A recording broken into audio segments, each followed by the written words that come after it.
Oui, l'argent fait le bonheur. Bien sûr que oui. En 2020, les gars, j'étais préparateur de commandes. C'est-à-dire, je faisais des cartons toute la journée avec ma copine actuelle. On était sous des néons, du matin au soir. Et c'est là, à ce moment-là, que j'ai découvert l'e-commerce. J'ai fait mes premiers euros. Bon, c'était rien d'incroyable en vrai au début.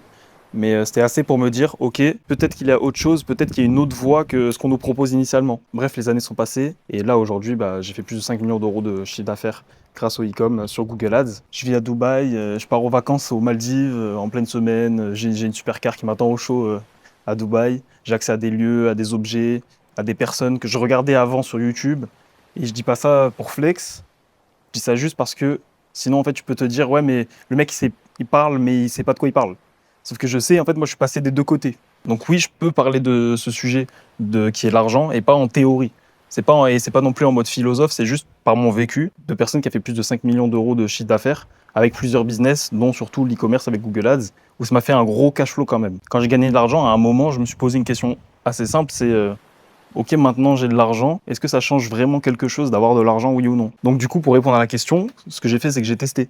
Donc j'ai dépensé comme quelqu'un qui a cru que toute sa vie, ça allait le rendre plus heureux. Donc je suis allé par exemple à Montclair. Ça, je l'ai raconté plusieurs fois cette anecdote, mais je suis allé à Montclair en 2021, là j'ai dépensé tout ce que j'avais. J'ai acheté une Audi, j'ai acheté une Porsche. Après là, j'ai acheté une McLaren, j'ai acheté des montres à plus de 80 000 euros.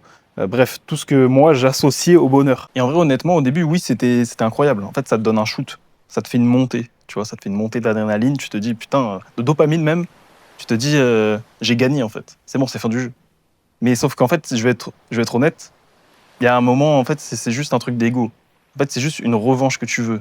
Un truc pour dire, vas-y, regarde ce que j'ai et pas toi. Parce qu'au final, moi, je suis même pas passionné par les montres. Qu'est-ce qui fait que j'ai acheté une montre à 80 000 euros? Qu'est-ce qui fait que j'ai acheté une McLaren? Je suis même pas passionné de supercar en fait. J'en ai rien à foutre, oui, c'est marrant d'en conduire une, mais au fond, c'est que de l'ego. Parce qu'en fait, quand t'as été invisible aux yeux de tout le monde et que t'es juste été un mec normal, ça te donne juste l'impression d'exister enfin. T'arrives au Valais avec ta McLaren, les gens ils te regardent, tu vois, et là tu te dis, bon, ok, j'ai changé de catégorie. Sauf qu'en fait, ce moment de full dopamine, ça dure pas. À moins que t'arrives à acheter tous les jours des montres ou des nouvelles choses. Ça dure pas en fait, ce genre de choses. La première fois que tu vis un truc luxe, t'es comme un fou. Et après, bah, très vite, ça devient normal. C'est-à-dire la business class, c'est devenu normal, la supercar, c'est devenu normal, la villa, tout ce que tu veux, tout finit par être ta norme. Et le truc qui est violent, c'est juste que ton cerveau, il s'habitue à tout. Ce qui me faisait rêver avant, je finis par même plus le remarquer. Et mon niveau de bonheur, il revient juste exactement là où il était avant. Et quand tu as cru toute ta vie que ces choses-là allaient t'apporter le bonheur, et après que tu réalises que non, bah, ça peut te mettre une claque et que tu peux pas, et ça tu peux même pas l'expliquer à quelqu'un qui l'a pas vécu. Parce que derrière, il se passe un truc très dangereux, c'est que tu commences juste à vouloir plus, plus, plus. Plus gros, plus cher, plus extrême. Et là, j'ai compris un truc qui est important pour moi, c'est que je confondais plaisir et bonheur. L'argent, dans mon cas, ça m'a donné des pics de plaisir, des vrais moments forts, des sensations, mais pas un bonheur stable. Et en plus de ça, il y a un aspect dont personne parle, c'est le coût caché du luxe. Un jour, la supercar elle est en panne. Un jour, ta montre elle a un problème. Plus tu montes, plus tu passes ton temps à gérer ce que tu es censé apprécier. Il y a une autre face cachée aussi, encore plus vicieuse quand tu as de l'argent, c'est que tu commences à avoir peur de perdre. En fait, c'est comme la muscu. Quand t'es pas musclé, tu t'en fous. Mais une fois que tu as construit un physique, tu as peur de le perdre. Donc en fait, tu continues d'aller à la salle. Mais moi, le business, c'est la même chose. C'est pareil. Quand t'as rien, tu as trop faim. Et quand tu as beaucoup, tu as peur de perdre. Tu as peur de redescendre. Tu as peur de revenir en arrière. Tu as peur de redevenir celui d'avant, en fait. Et c'est là que ma vision du bonheur a changé. Pour moi, le bonheur, c'est pas acheter, c'est pas posséder quelque chose.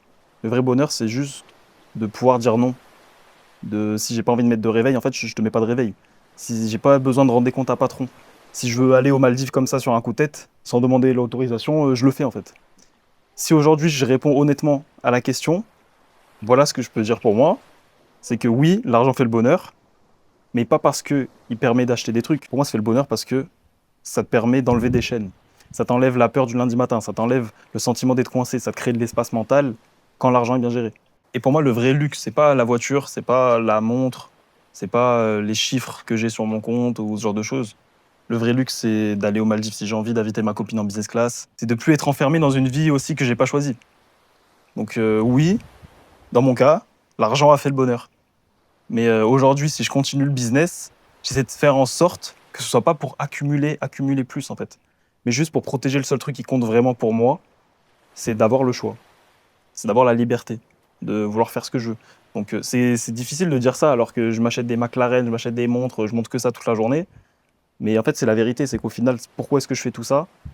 C'est pour avoir le choix, pour ne plus jamais mettre de réveil, pour ne plus jamais avoir de patron, pour ne plus jamais rendre des comptes, pour ne plus jamais à dire oui alors que j'ai envie de dire non.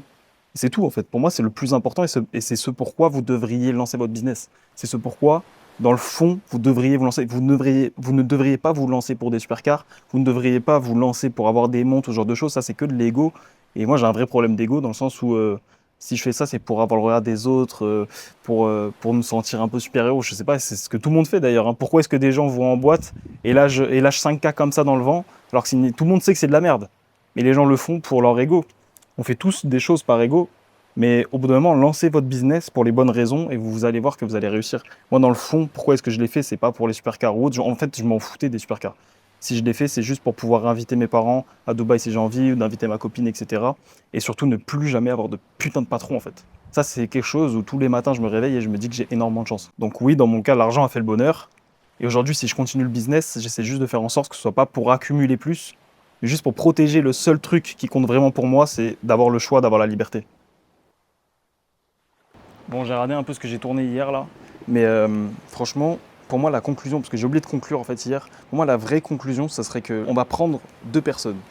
T'as une personne qui prend une éco, t'as une personne qui prend une business. Il y a des gens qui prennent l'éco qui ont énormément de bonheur, et t'en as d'autres qui prennent la business, et ça fait 1000 fois qu'ils la prennent, et en fait, au final, ça leur fait plus rien, et ça se trouve, ils sont hyper malheureux. Donc en fait, l'argent amène le bonheur, mais indirectement. Ça dépend de ce que tu fais de l'argent en fait. Pour moi, c'est juste ça la conclusion. Perso, ça m'a amené le bonheur. Pourquoi? Parce que du coup, j'ai plus de patron. Parce que du coup, me réveiller et faire un métier que j'aime, ça me fait plaisir. D'aider les gens, ça me fait plaisir. De pouvoir passer du temps avec ma copine, ça me fait plaisir. Plus tard, je passerai du temps avec mes enfants. Il y en a, ils ne peuvent pas passer de temps avec leurs enfants, ils les voient que le week-end en fait. C'est des esclaves. Les gens demandent à des patrons s'ils peuvent aller avec leurs enfants en vacances, genre 4-5 semaines par an. C'est horrible. Et ça, dans la logique, tu as moins de bonheur, c'est la vérité. Donc l'argent, oui, l'argent fait le bonheur, ça c'est sûr et certain, mais par contre, pas dans le sens, c'est pas strict. Il y a des gens qui sont malheureux alors qu'ils ont beaucoup d'argent. Pour moi, je dirais même que c'est le fait de gagner de l'argent qui donne plus de bonheur que d'avoir de l'argent.